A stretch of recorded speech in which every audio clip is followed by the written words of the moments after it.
Hi. So welcome to Kinshe's self-imposed tired rant because she wants to be yapping about a thing that came into her head while she was doing other stuff today. It is 1:44 a.m. Well, 1:43 a.m. as I started this recording. Uh, I have a slight headache. I'm tired, and I'm doing this in one take. Technically, a second take because, well, a lot of things broke immediately, and the other one minute ago. But that's besides the point. That doesn't matter. So, let's get on to the agenda. You can see the title of this video and what I'm gonna be yapping about, but let's get on to the agenda. So here is the helpful and ever so important MSpaint system in general. Take this as you will. I am not good with this stuff. So let's go right down what it is going to be going on today. So, 1. Okay, not using that format. Let's go make this just a brush. And can I like resize this brush? Hey, there we go. Bit bigger. Alright, okay, so let's begin. First on the agenda is a what? Then next is why do I care about this stuff? Then we're gonna be going into the basics of both season and, generalized football in general. Then into a team, like what is it on a team? And then we're gonna have an example play, O's and X's and all that kind of stuff. Please understand, I am going to be drawing horribly this entire time. More in depth of the game is the end. Will all of this actually come out with my insane ramblings? Who knows? But we will see as we go on. So, as I'm going to now quickly, just erase everything here. Congratulations. Alright, what is football? Well, American football, not, football in the rest of the world, is a vastly different thing in general. In this case, I am referring to a little-known thing as, well, American football, hand egg, all that kind of fun stuff.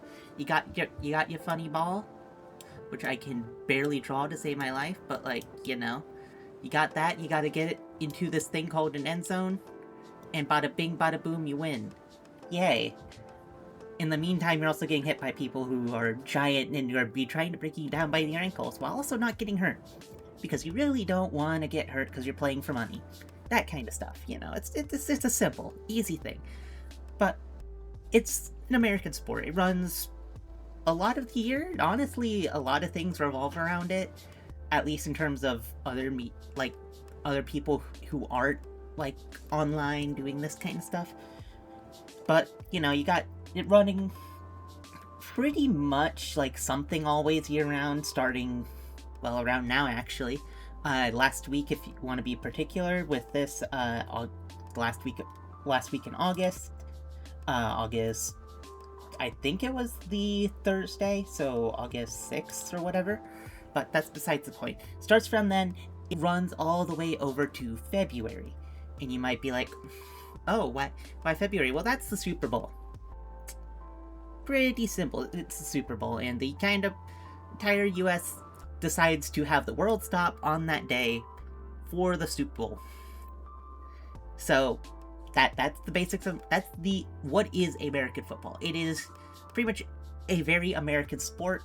It is not really something you see elsewhere. It's a bit close to rugby, all that kind of stuff, but So why is dumb VTuber talking about this game? Why would the VTuber care? What about it makes her care? Well, as of 16 years ago, I went to my first ever game in person. And the year before that is the year I'm pretty sure I got my hat signed by Vince, but I was also very young then. 17 years ago is a long fucking time. But hi, I'm a Patriots fan, so take that as you will. Reject my opinion all you want. Go Pats, all that kind of stuff. But you know, we fumbled really bad. But that's why I care, though. I 16 years, and if we want to be technical, maybe only 15 years where I've been going almost actively to games. Somewhat actively. Even the past 2 years, I haven't been able to pay attention as much with life stuff in general. Really taking up more of my time. I still try to pay attention because to me it's a comfort thing. It's a nice chill thing that comes up and I have fun with it. I enjoy it. Think of it similarly to like how you might have a brain off thing, if you will. You go and decide that, hey, I don't really care. I want to just go watch something. I want to go see grown men beat each other up and go do all that on the field while they're going to put this ball down the field, not even to put it into a net or anything. They're trying to get it to a specific zone. But it's fun. It's fun, especially when you're at the stadium, you're in the moment, all that kind of stuff. And not everyone can do that, but even at your own home, if you're with people, always it's a great time being able to watch the game, have fun, talk about it. The same emotional highs and lows, except more personal, because you aren't having all the extra noise. You're having only what you have with you. Could be you're throwing a ball at the floor, like stress ball kind of thing, and you're just doing it. You're living in the moment, reacting to the game as it is on your own time, or you're with thousands of other people watching it live at the stadium. That kind of stuff. It's great. It's why I care. I love it for the show of it. I love it for the experience. I'm not really as much of a person who's like, oh yeah, no, you have to do it in your life. It's more like, it's in the US, it's a part of the culture, is how it feels, and it's a great time, at least to me. So, you know. So, I guess let's start with the basics of the game, shall we? Let me put this back up here. Hello, sorry for having that randomly disappear, because I, thought maybe I'd be yapping more on why I care, but that's besides the point. So, what is the very basics of the game? Kinda went over this earlier, but let's go just grab an oblong shape. Purple, because I like purple. This will represent the football. You got this, and you got people. These will be represented with squares. These people are trying to prevent you from getting to the end zone. They're doing whatever they can to prevent the person who has this orb to get into the end zone. This giant rectangle that I'm going to fill with red. Pretty much they're trying to get here to score with this. And they're trying to make sure you don't do this. And the entire reason for that is simple. They're trying to win. When you do this, you get points. Obviously, there's a lot more to the game, as it is. You got, obviously, formations, number of players, and all that stuff. So, let's start with, basic rules. Basic, fundamental things. You really got 3 sides of the ball. So, in this case, the 3 sides of the ball end up being offense, defense, and special teams. Special teams I'm not going to go over nearly as much. But, you got your O and you got your D. So, if you've played a shooter before, or if you played a team game before, a hero shooter, all that kind of stuff, you're going to know similarly what these are on. One side is trying to attack, get to the other side, score. They're trying to do the thing. The defense is trying to prevent that from happening. So your offense has got honestly, you're going to have a lot of your bigger names on offense.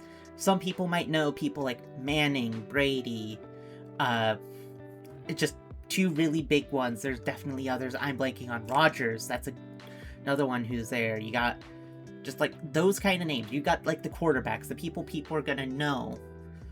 You got your receivers, the people who are going to catch the ball. The quarterback, breaking it down, right, basics. Quarterback is person who get ball, throw ball. They are pretty much game manager. Think of it as like your on-field coach. Your shot caller. If you're playing a video game, it's like, who is the person who's making calls on what should be done next live in the moment? Not the person outside of your group who's making those calls. the person in the moment. So that's who the quarterback essentially is. They're making the calls most of the time on offense. They got the ball, they kick the ball, they throw the ball. You got your line, which I'm not going to go in depth yet, but pretty much they're the people protecting that and protecting the play and ensuring it happens. You got backs and receiving core. Running backs run ball, but also sometimes catch ball. Receivers purely go and catch ball. But also can sometimes run ball. It really depends, but biggest thing is how they play. What they're trying to either catch or run ball that they get from quarterback. And they're trying to do that to gain yards to score. Defense, meanwhile, has their own various rules. You got, or not rules, people. You got your defensive line, which is pretty much meant to try to get into the back line. Think of it as you got your front line, you got your back line. They're trying to run in there.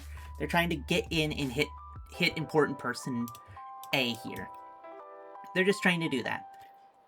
Then you got your corners who are going to be trying to make sure the receivers can't catch said ball. They're going to be following them back, trying to prevent them from catching it. You got your safeties who are essentially doing that, but even further back.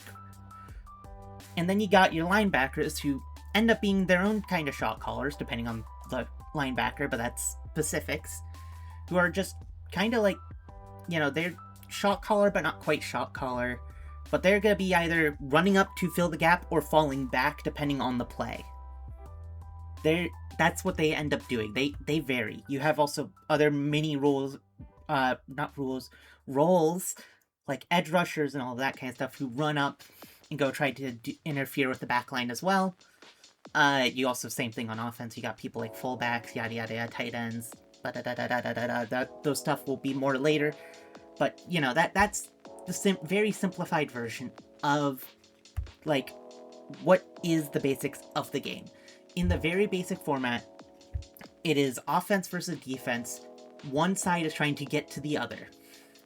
So, now, let's go make a quick field sketch real quick. It isn't going to be a great field sketch, but, let's say this is your field.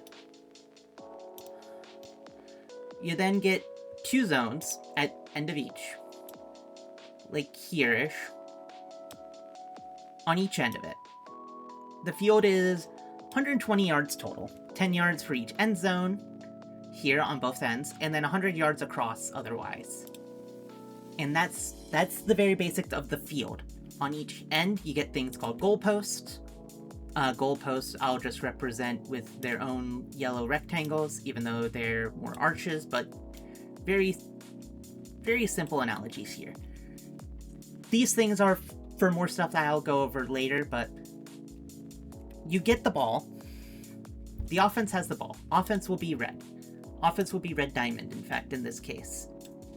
The offensive person here is trying to get over to here, to this zone, or if the offensive person was on this side, try and get over here. Also, I just realized that ended up being red instead of yellow, but you know what? That's fine. It's my stupidity that caused that. The defense will be a blue. Will be this shape. The defense is going to be on the opposite side of this, and they're going to be trying to go stop them here and make sure they don't do anything, or fall back. But you might be thinking, well, hold on, how does this all work otherwise? You got things called downs. And it's gonna be numbers at this point, and I'm sorry to say it is just numbers. You got 4 downs. Really only 3, but 4th down is a thing. You got first down, second down, third down. These are all things you're trying to do to get to the next 10 yards goal from where you are. In this case, let's say they start here. They're trying to get 10 yards further. So they're starting on their 10 here, for example. They're wanting to get to the 20. But if they go past that, then it changes. But again, some stuff we'll go over more later. But regardless, they're just trying to get 10 yards in those 3 plays. On the 4th play, they can still go for it. But if they fail to do it, they give the ball up. The other team goes on offense and all of that. There are ways to do that, obviously, and more you can do on that down too. But, very basic thing. You got 3 downs to get there, maybe 4 if you're feeling risky. The defense is trying to prevent them from getting those 10 yards, while also preventing any explosive things. from happening. That's simple. So, that's really what it boils down to at the end of the day. There's going to be a lot more, though, later, because there's a lot more semantic rules, a lot more things like that. Basics of a season. So, let's go into the season, though. Season, I can't really draw out stuff. So, let's get rid of this. And I'm going to just go center screen here as I go over the so many basic parts of the season, but, like, you know, at the same time, not super... It's hard to be basic when it's complicated as is. So, put it simply, the season has 4 parts, is the best way to put it.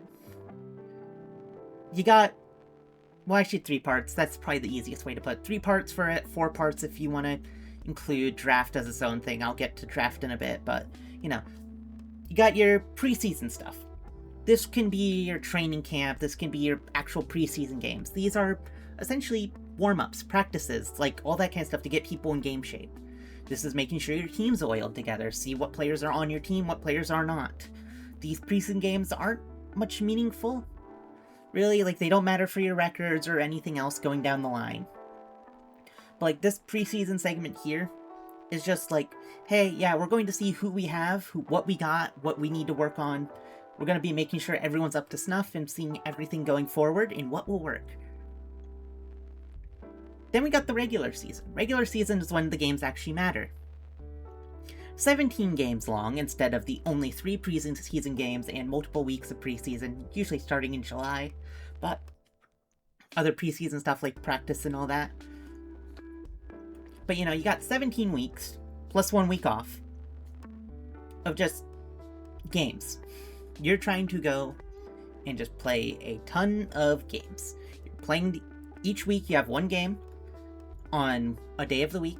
Could be Thursday. It's either Thursday, Sunday, or Monday, except late in the season, but that doesn't matter. But that's really your big 3 times that people play games. And you have your game then, you're facing your opponent, and you're trying to win. You're watching your team, you're wanting them to win, all of that kind of stuff. It is, to you, important. That's how you see it. So, you want to see the game, you want to see the win, you want to see all of that. And it's great. These are the games that matter. These are the games that matter because these help depend on how good your team is in the eyes across the league, of all that kind of stuff. So, you know, in general, that's what you get. That's your full thing there. So, you go play across all these games, you do all these things, you're winning well, you sometimes lose, and that happens. How well you do there changes how your postseason goes. The postseason is the playoffs. Think of it like, in another community's terms, but like you're going into this, and you're going into it like it's the championship finals of OWCS or CS. You've played other things before this, but you're at the end. This is like your top 4, your top, like that kind of thing. You're at the top cut, and you're playing to win. You're playing to be the best team that year. And at that point, it is just one and done. You lose, you're out. You win, you keep going. And that's the simplest put. You get enough, you go to the Super Bowl. Done. Simple. Easy. Right? Right. Yeah, okay. So, you know. But that's the basic part of it. Not all teams make it to the playoffs. Some teams make it very rarely. But you know, that's just how. So, let's go shelve this though for a second. We'll go shelve this again. I'll get back to this more later because obviously there's a lot more to this about the season we're talking about. Because there's a lot of stuff more early, like postseason. You got, or preseason. You got stuff a lot more about it postseason and how that all works because I'll be going over how playoffs work. And more about the regular season as a whole because some things change as the things go on. So, what is a team though? What would a team be? In this case, Well, a team has a total of 53 players on the final NFL roster when you've gone through preseason. Because before that, you can actually, have more people as you're trying to find out who you're going to be playing. So, let's get this back on screen. You have 53 players. You got 3 sides of the ball, as I mentioned. Special teams will be more later, but you got to have people like your quarterbacks. These are the people, as I said, throw the ball. You got your receiving core. You got your lines. You got to have backups for these positions. You got to have your defensive players, your cornerbacks, linebackers, and all that. But, okay, so what? Timeout, then. We'll take a timeout. How many people are on each side of the ball? Well, you got 11 people on each side. You got full 11 people on each side, and you need to make sure you have backups because, well, injuries happen. And also, tiredness happens. Certain people need rotated out. You can't have the same person in there every single play because they might not be working on this in this strategy. They might not be doing all this. They can't do that. So you need to rotate them. Person got hurt. You need somebody to replace them. You have 53 slots to fill that all in.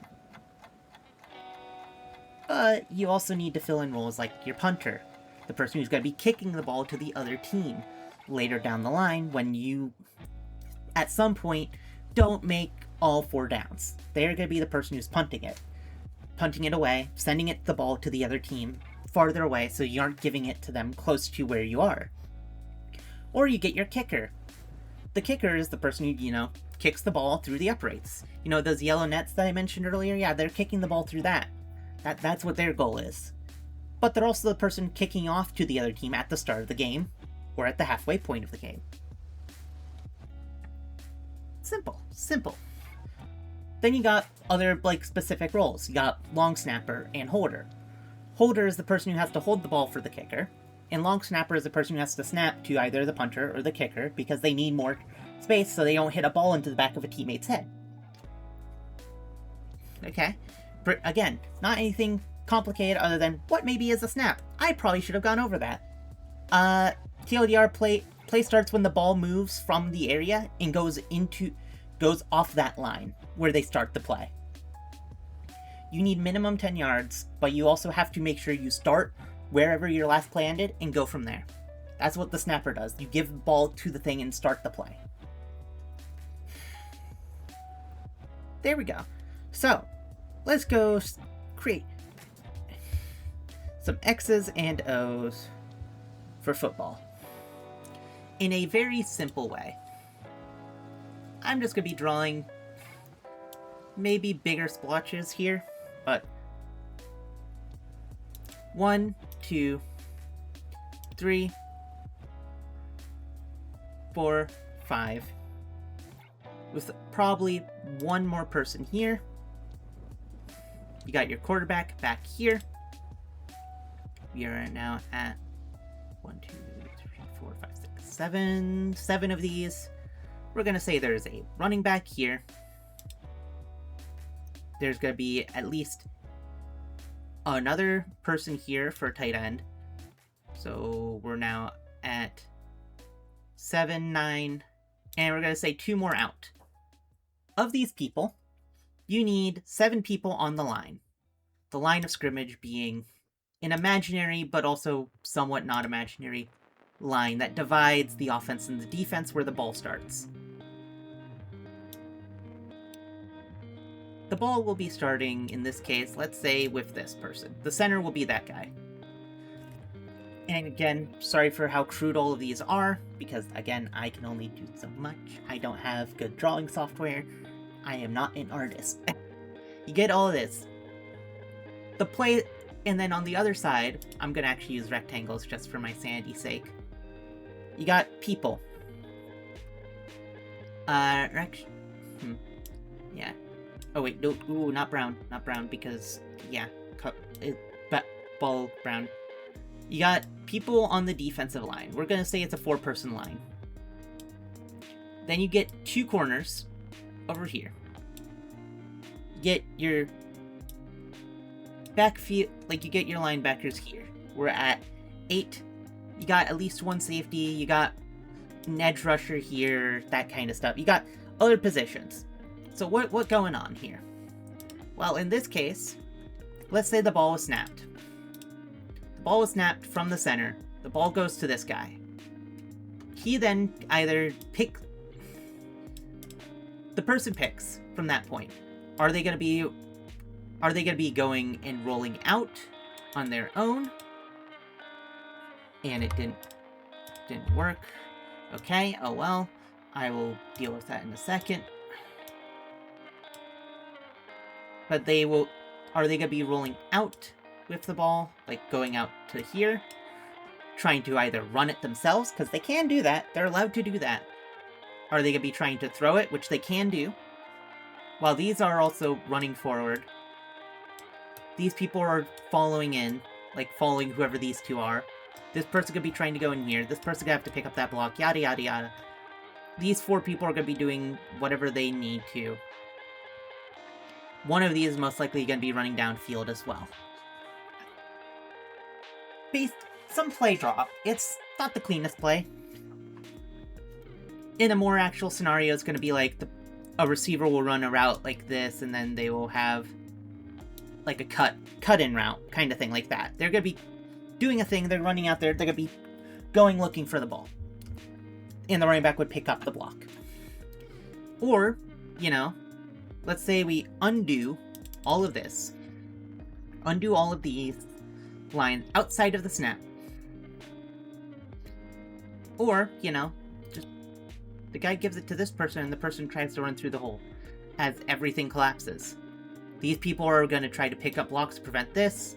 These people are going to try to create a gap in an ideal world. And I will go over blocking stuff, by the way, because I do know this stuff. I know this actually a bit better than probably I should. But you're trying to create this gap. You're trying to create this gap for the running back to go through. And the running back's going to do this. You also need to make sure you create this thing as they're just trying to get past the line of scrimmage. The line of scrimmage being where you currently are. In this mock play, the running back would be trying to, you know, shoot through here. Obviously, other people are going to be blitzing up and trying to cover this. It's not the most complicated play ever. Again, if I had the actual tools to do this for like full X's and O's, God, I'd love to, because actually I do like breaking down plays is actually really interesting for me as a whole, and I do like it. It's also the other part of why I enjoy going to games, because I can try to break down and see what I'm expecting on the other side of the ball whenever I go watch the game. Anyways, I'm rambling. But no, this is basics, and I'm kind of getting into the bits of the more in-depth parts of the game. You need 7 people on the line on offense. Defense doesn't have that requirement. You have to snap the ball in a 40-second period. If you don't do that, you get a penalty. Penalties in general are pretty much breaking the rules. There's a lot of them. You can't hold on to certain things for too long. This can get called for very ticky-tack things, i.e., oh no, you held on to my collar for too long kind of thing. And the ref called it, congratulations, but actually collar gets horse collar, but that's an entirely different thing. Defensive players allowed to hit any receivers within 5 yards of the line of scrimmage. But beyond that, they get a penalty. That type of bullshit. They're complicated rules. You can't, if you're passing the ball, your people on the line can't be more than 5 yards downfield. Otherwise, they get in trouble and get a penalty. You can't have too many people moving in the backfield, i.e. if this person was moving over here while this person's moving over here before the play is started, which is allowed, you can't have one person move. If you have a second person go, that's a penalty. If you have people on the line flinch before the ball is snapped, that is a penalty. If the defense encroaches into this zone, onto the line of scrimmage or into this area towards this side of the ball, that is also a penalty. That type of stuff. It's certainly a time on the offensive side of the ball and on the defensive side of the ball. You have to follow all of these rules and do all of this. But you're trying to get down there, you're doing the best you can. You got to start from your side normally of the field. Your side being 10-yard line, 20-yard line. And you might be thinking, oh, okay, so it's 10, 20, 30, 40, 50, 60, 70.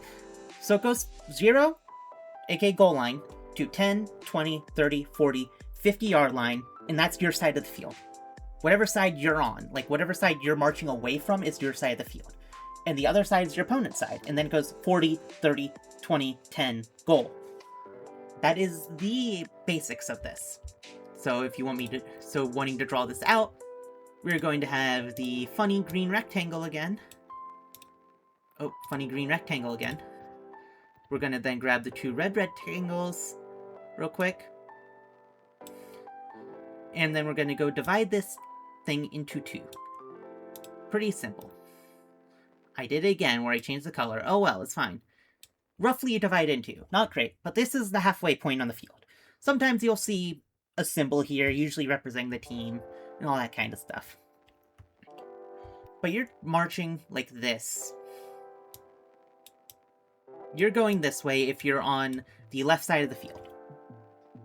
But also the game is actually a bit more complicated than that.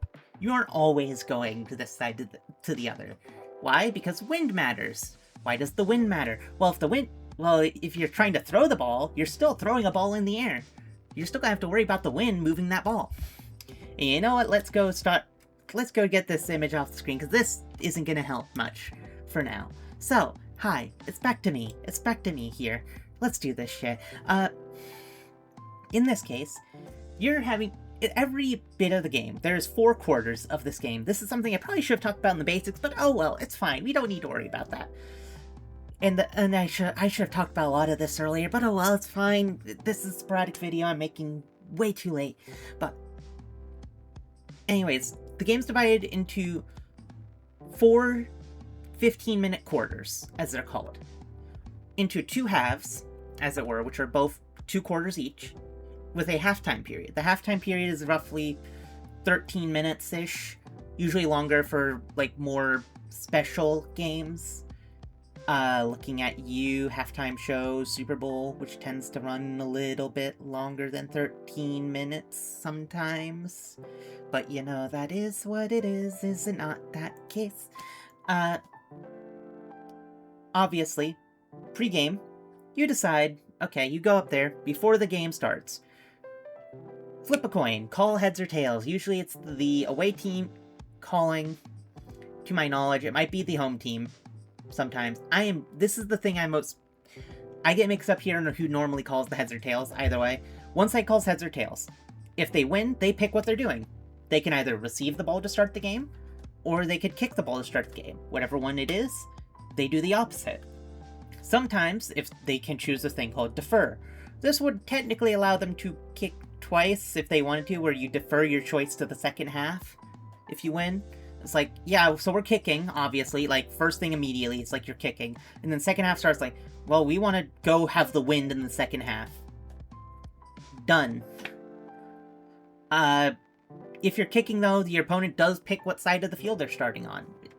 That's how it is. That's what it goes with. They get to pick their side of the field, and yeah. When you kick the ball, kick off. You got your kicker, you got 10 other people there. You kick the ball, but you can't kick it too far. Quite literally, this is another annoying rule that they've changed recently. You kick it too close, that's a penalty. You kick it into the end zone, they get the ball at the 35. You have a 20-yard zone from the 20-yard line to the goal line, where if you land it in there, they have to pick up the ball and run. And just that simple. Or sorry, I think it's only if you kick it out the back of the end zone. Technically, it's the 30, whatever, and it's 25 if they take the knee in the end zone. But regardless, if you land it in that area, in that 20-yard landing zone, they get it, they run. They run with the ball. No one on the field can move until the ball is kicked. Because much like snapping the ball on the offensive side of the ball, the play hasn't started till then. You kick off the ball, the game's started. Congratulations, we're now actually in the game. Person receives the ball, and they're trying to run. This is the special team side. They're trying to run and just get as much yard as they can if they catch it and they aren't in the end zone. And why don't we want them to do it? Because if you step out the end zone and go back into the end zone, congratulations, that's called a safety. What is safety? The opposing team gets 2 points and then you have to give them the ball. It's not a common thing. Like, at all. I think I've seen like one safety all my life. This is probably just me not seeing them mostly because they're rare. But that's besides the point. Oh god, I'm going insane. Oh well. And my throat's dry, but that's oh well, who cares? This isn't about me, it's about the game. So, you know, with this, the game started. Offense goes on the field on the team who got the ball, the defense for the team that didn't get the ball. The offense now has their players, there's 7 people on the line, which are their 5 linemen. You got your center, who snaps the ball. The center has to snap the ball to the quarterback. You got your 2 guards. These 2 guards are the people who are also there. And then you got your left side tackle and right side tackle. Why do I have to specify these? Because left side tackle always is your better tackle. And these are people trained to be on the left side tackle. Because for a lot of the league are right-handed throwers. So this ends up being called your blind side tackle. Sometimes it isn't, but as such, this person could be taller, this person could be bigger. Why? Because they aren't going to be trying to look over that left side tackle a lot of the time. The right side tackle tends to be a little bit shorter because they have to try to see over them. And if they can't see over them, well, congratulations. You have a quarterback who can't see downfield much, other than directly in front of them or to the sides, and then have portions of the field that are completely blocked from view. You got people like tight ends, who are essentially people who end up being blockers, or they tend to go downfield to catch, or they can be running stuff. They're a lot more of an omni role. They're similar to receivers and running backs in that way, but they're also usually bigger bodies. They're closer to a lineman in some regards, because they're the tight end. They're the ends of the line. They can be the seventh slot on the line, because sometimes you have a receiver. Even if you aren't throwing the ball, you have a receiver on the outside for the outside coverage. You got your running backs. The running backs are the people who are running the ball. They're always in the backfield. But they can sometimes be also out far for a pass. That depends on the running back and depends on the team. You know, that's not something I tend to have noticed on my team, at least, but other teams definitely have done that, where they put their running back out as a receiver. But they tend to be in the backfield. They can also be a blocker. They can, you know, protect the quarterback if people start getting back there in their face on a pass play. And on the same note, though, you also have another person called a fullback. Not all teams have this role, though. Fullback is essentially, think a running back mixed with a lineman, because the linemen are always your big, bulky people, whereas a lot of your tight ends tend to be, like, bigger, but they aren't maybe, like, wide people. They're still lithe enough to run if they need to. Fullbacks tend to be a little bit slower, but they still than maybe your average running back. But their big thing is to make a hole for the running back to go through and just go. They're meant to be a just body. And that's the very simple parts of, like, you know, average team. Obviously, there's, like, things like wide receiver 1, wide receiver 2, like, who's your best receiver, who's your second best, who's your third best. These depend, like, what option are you going to, who's going to be your short pass receiver, who's going to be the one who's going to be going the deep ball, who's going to be doing all that kind of stuff. These matter a lot when you're actually, like, going with a team. In general. Who is doing what role? And then you got, on the defensive side, you got your safeties, you got your corners, you got your edge rushers, you got your outside linebackers and your middle linebacker. The middle linebacker is actually the shot caller, but some teams have 2 middle linebackers that work together. These people also have to try to determine what the offense is planning on the defensive side of the ball. They have to determine, like, what is the ideal play? Oh, if they have only linemen in and running people in, and no receiver in the field, it's going to be a run play. They're probably going to scrunch up, be ready to, you know, prevent the run. If there's a bunch of receivers but no running back in the backfield, well, then you're going to have one person shadowing the quarterback just in case, and then everybody's going to be falling back to go, you know, get it. They're going to be going and trying to stop the pass. They're going to be trying to prevent, contain, that kind of stuff. And the coverage can vary. You got zone coverage and man coverage. Man is every person has a person. Zone is pretty much each person on the defense who is, you know, covering passes is going to be covering an area in that sense. Some teams work with one, other teams work the other, and some offenses do better against one or the other. That's just what it is. That's just its own beast entirely. I don't even know how to properly explain that with all of it, where, like, how come some offenses do better and, like, the different styles of offense, because I know there's, like, technically quote-unquote college-style offenses that have been becoming more and more popular, where you have, like, running quarterbacks who tend to be just as much of a threat with their own legs, versus like old style QBs, which tend to be very like straight up, back in the pocket, throw the ball, pocket passers, that kind of stuff. And I know this isn't actually like a proper game thing, but this is the thing that's come up with me because, shocker, I grew up with a very specific era of football. Sue me, I can't choose when I was born. But, you know, with that, very quickly a mantra was put in my head by both parents, people around me when I was at games, in general, just watching the games, and thing I just kind of noticed on my own is 1, 2, 3, out. Out, out, out, out, out. Because you tend to expect your offensive line to give your quarterback about 2 to 3 seconds of just breathing room before they have to let the ball go. This could be different, obviously, on running play, because they're going to be the linemen are going to be pushing up instead of falling back to create this quote-unquote pocket. They're creating this bubble that the quarterback can be in. Instead, the quarterback is going to have to make the play quick. Sometimes you can get a lot more than that. 1, 2, 3, 4, 5, 6, 7, 8, 9, 10, 11, 12, yada, yada, yada. You can have a quarterback who's sitting back there all day because they're not getting pressured, because everyone out there that could be rushing them is out back, and it's only the line who's really trying to pressure them. Meanwhile, at the same time, though, you could have it be like 1, 2, and then you're done. The quarterback's down on the ground, the quarterback's been sacked, you lose yards on the play. Which, yes, can happen. You can get tackled behind line of scrimmage. Also, another fun rule.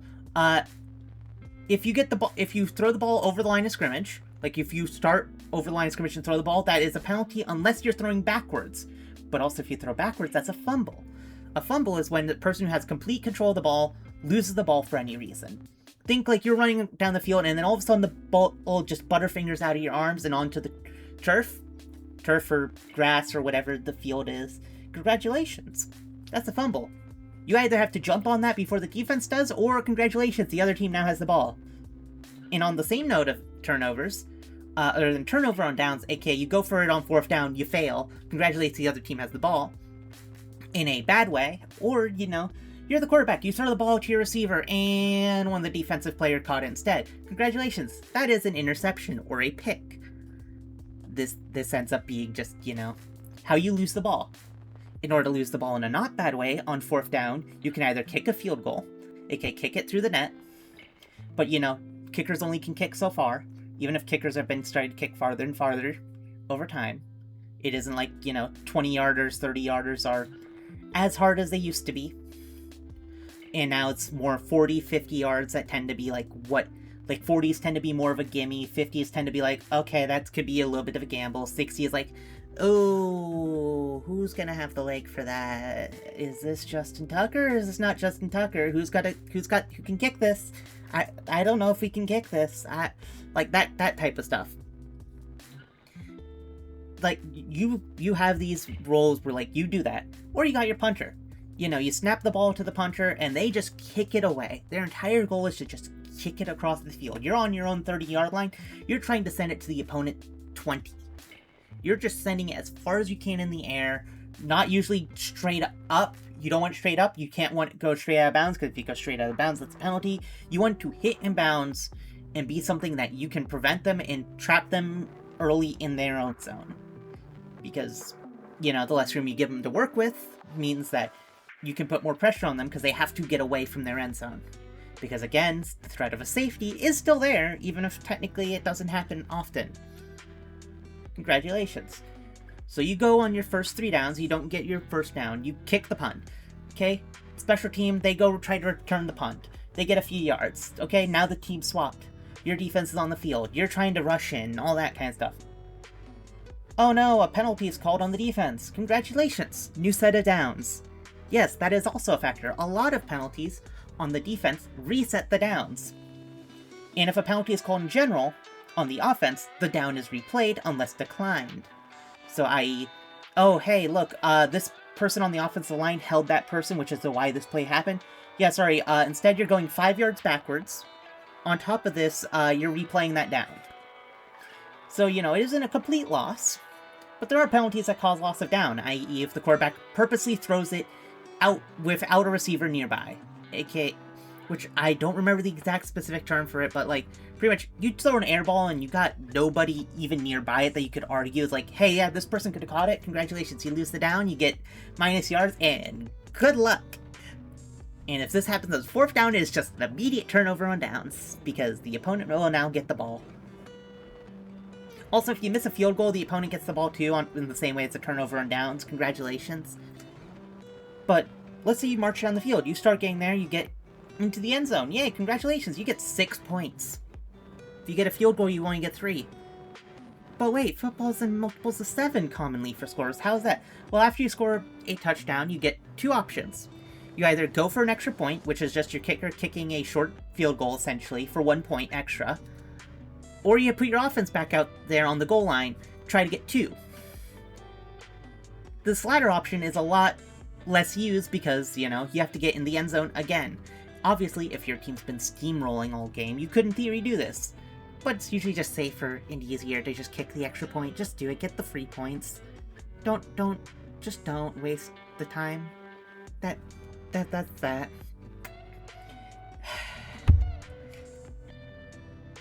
And obviously, let's go into other parts of the game. At the end of each quarter, because, you know, this is where I all started from, and then I got sidetracked from starting the game. At the end of each quarter, you flip sides. You just flip sides, like you were starting going one way, now you're going the other. And at the 2 minutes before the end of the half and 2 minutes before the end of the game, there's a thing called the 2-minute warning. This is just a pure pause of the game. That's it, it's a free timeout. Which, on the note of timeouts, each team gets 3 timeouts and 2 things called challenges. These both, to my knowledge, I might be wrong in the challenges. Actually, I'm definitely wrong in the challenges. I think you only get 2 challenges a game, but you get 3 timeouts a half. So you call a timeout, you stop the clock. Period. You're done. That's all it is. You stop the clock, you burn a timeout, it's a 45-second break, do whatever you need to. A challenge is when something happens on the field that you think is what the ref called is wrong. You think the guy fumbled the ball instead of it being called an incomplete pass. Or yeah, no, I don't think you spotted the ball right. I think he did not make that yard to gain. I think he was a few yards short of that. You throw pretty much the red flag, and they go look at it. The refs go look at it on different camera views and all that stuff that they don't have access to because they're people on the field watching the game, and they go look through the play in different lenses and see what actually happened. So, and if you win the challenge, you don't lose a timeout. You win both challenges, you get a 3rd challenge. You lose the challenge, you lose a timeout. It's kinda a 50-50 if you want to risk it or not. Because if it's blatantly obvious, congratulations, you get a blatantly thing turned over. But if it's not obvious, the refs could decide to not overturn what they're calling because the call could stand. If the call stands, that means there isn't enough either way to prove it, and they're just going to go with what it was called, regardless what way it could be seen. And if the call is confirmed, that means what happened is what they saw. More than likely, you're going to see calls stand than anything else, or calls get overturned, then more you're going to see them confirmed. Because normally it's going to be in those situations where it's hard to tell, or if they can tell, it's going to be identified. At least again, in my own experience. Obviously other teams and other fans may have different experiences from what I've noticed, though. In general, you're not seeing that happen. You're not seeing you're not seeing coaches, you know, team leaders and all that kind of stuff, really throw the flag unless they know, or if it's very hard to tell from any position. So, anyways, after the 2-minute warning in the first half, anytime you go out of bounds, the clock will stop. The only other time the clock will stop is via timeout or an incomplete pass before this point. Or injury, but you know, injury, you're not hoping for an injury ever. If you're hoping for an injury, what's wrong with you? Please don't hope for somebody to get hurt, like, ever. Anyways, But no, that's the only way the clock stops. But when you get below 2 minutes in the first half, go out of bounds. In the second half, below 5 minutes, you get that rule. You go out of bounds at any point, regardless what you're doing. Congratulations, the clock has stopped. Why? This is meant to make it so you are trying to conserve clock to do what you need to. It allows the ability for closer games. So, let's say the game has ended up at 14-14, or better yet, 13-13. Hi, if you are understanding what game I'm referring to that just happened, congratulations. In a regular season game, not a preseason game, preseason games don't have overtime, but in a regular season or postseason game, you get to a thing called overtime. In a regular season game, you get only 1 overtime. In postseason, you get unlimited overtimes. So, with this, it is no longer golden goal, or golden touchdown, or whatever you want to call it, where it's first touchdown wins. Both teams will get the ball in overtime. But the biggest thing is that you're just, in this overtime period, you're trying to score. If you score on your drive, the opponent has to score on theirs. That's how simple it is.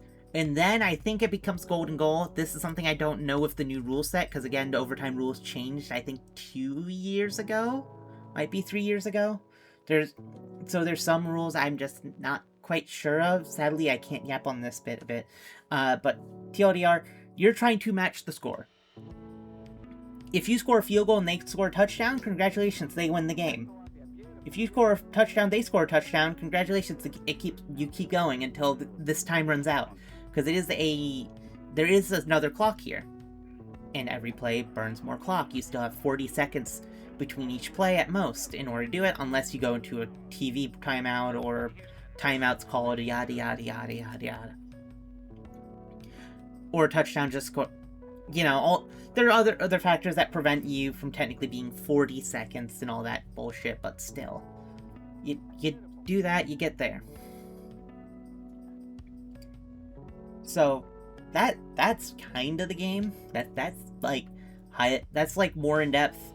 Obviously, it's still somewhat high level, because I'm not talking, again, strategies, all that stuff, because much as I like it, and as much as I want to be able to yap about, what do the offensive linemen do? What is the exact blocking scheme? I understand that's not, interesting for a lot of people. I understand that you have to literally part, essentially, the sea of people in front of you in order to create a hole isn't the most entertaining thing, and why that reasoning is. So let's talk about the more in-depth season. The season has a lot more to it. You have multiple parts to it. You have things, you pretty much have free agency, you have the draft. Actually, better yet, you're trying to expand your team. Your previous season ended. Let's go expand your team. Well, in order to get rookies in from college, you have the draft. Depending on how bad you did, or how good you did, depends on, change your position. If you did horribly last season, you might be the first pick. If you won the Super Bowl, you're the last pick. Congratulations, you're doing that. You pick the person, they're on your team. They have a rookie contract, set money, and all that stuff. Which, there is a salary cap. That won't matter much to us people normally, unless you're really into football, who actually, care about that stuff and has to look at salary cap money and all that, and who they have to cut. But after you do this, some things that happen.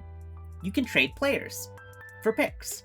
So let's say you hate this player. Let's call this player Bob. You hate Bob. Bob Bobbington isn't a great player. Or he was a great player, he had a bad season, and you aren't fond of him anymore. But you can get a pick for him. It's your competing team, but they aren't in your division. So, why would you care? You go send Bob Bobbington to compete one of those teams. And then you get a pick from it. You can now pick at that spot for the whatever you traded with them. You can also see this be people trading picks. If you're like, well, I'm not going for that person, you're going for this person, but let's go swap because we know this person also would want this person, but not this person, and then trade around, usually with other stuff included. But what else? Well, let's say the contract expires with the player. Free agency is when they can just decide to do whatever. they can go to any team they want. And it's that simple. This just, you do it. And then trading goes on till early November, to my knowledge. A few weeks into the season, you can still trade with other teams. Which, on the things of this, there actually are things about this. The league is divided into two pretty much, I guess, I don't know what the best way to describe it, but you've got essentially two halves of the league. You got the, how do I describe it? Fuck. NFC, AFC, that's right, that's the terms. Wow, why was I blanking on this? But you got the AFC and the NFC. These are two conferences. These are, if you're in one conference, you're not competing against the other conference until the Super Bowl. Unless you play games against them directly. You're competing with your conference. So let's say you're in AFC and you got another team in the AFC, Patriots and KC, for example. Two teams in the AFC. Those both teams are going to be trying to face against each other to get into the playoffs. If you're in your own division, you're competing even harder. You get more games against these people. You get 2 games against each of them. One at home, one away. One at their stadium and one at your stadium. If you do well, if you do the best you can in your division, you get a guaranteed playoff spot. Afterwards, it's wild cards. There's 3 wild card spots. This is for playoff stuff. That bit doesn't matter, but it really kind of builds up though. Like, during this regular season, you are playing for playoff position. You're playing, trying to be the best team you can. You're playing against other teams in more than just on the field. You're playing against other teams just based on like, oh, these teams have won, we need to win to make sure we're still competing for a playoff spot. And some teams get knocked out early. Oh, this team is literally impossible to make the playoffs by this point. Or there has to be 20 different tiebreakers and all that bullshit in order for them to even get a playoff berth. So it's technically they're not dead, but they're very likely to be dead in the next week or two. And then you also got things like bye weeks. Obviously, bye weeks are essentially your week off. They give you a week to rest. And if you're the number one in your conference, they give you you get an extra bye week. You just get an extra week off. If you're the 2, 3, or 4 seed, you get home games. If you're the number 1, you are guaranteed home games and get the week off. Home field advantage. And obviously, technically, the Super Bowl is at a neutral site. Most of the time. Technically, there are times where teams can, in theory, play at their own stadium. I don't know how often it is, because it's not something I pay attention to a ton, but it is a possibility. So, you know, but let's go. After you get this bit of, like, pre-stuff, you go through the draft, you go through free agency, you got people signed on. You got a lot more than 53, but that's fine for now.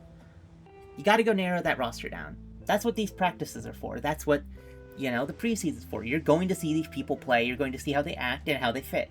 Oh, some of these people aren't that good, well, you gotta cut them. It's money, but it's money. You gotta cut them. You just get rid of them, and you keep going.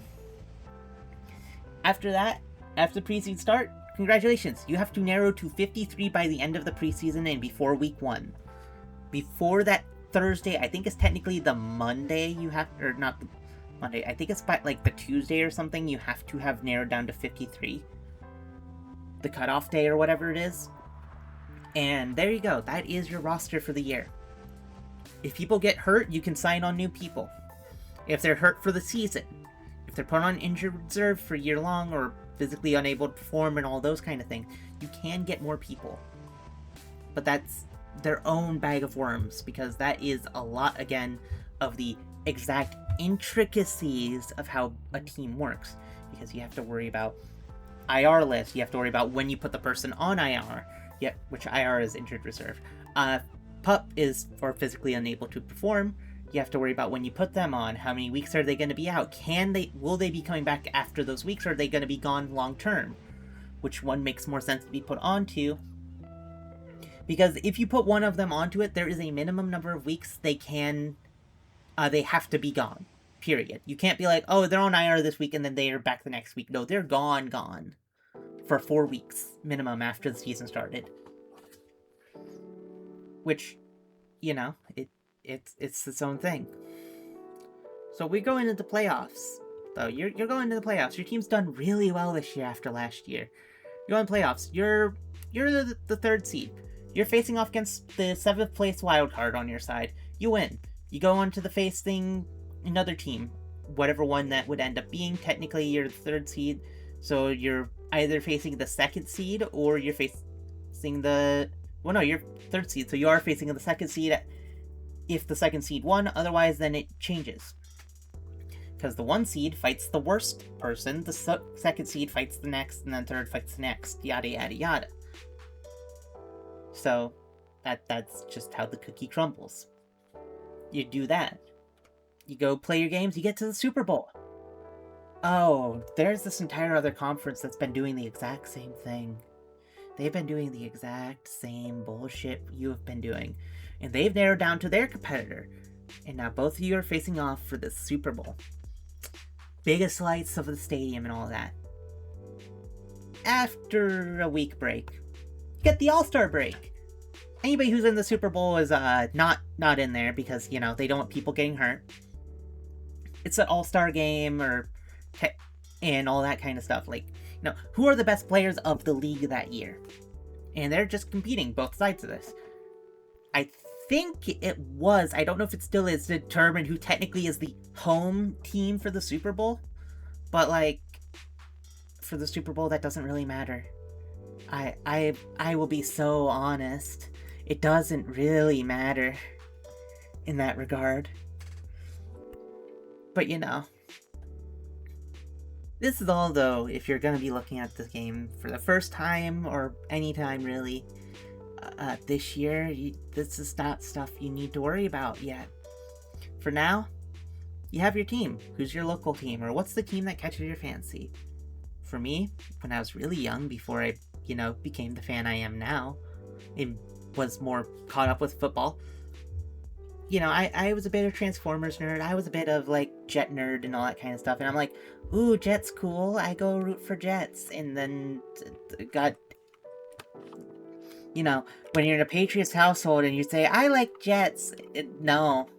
Just don't. Just don't. Anyways, TLD are... Find what teams, though, you root for. For me, that's Patriots. For you, might be literally anyone else in the league. There are 32 teams to choose from. You'll find one. Maybe it's because of a specific player whose attitude you like, a specific coach. Might just be like the color scheme. Something like that. You could follow a team.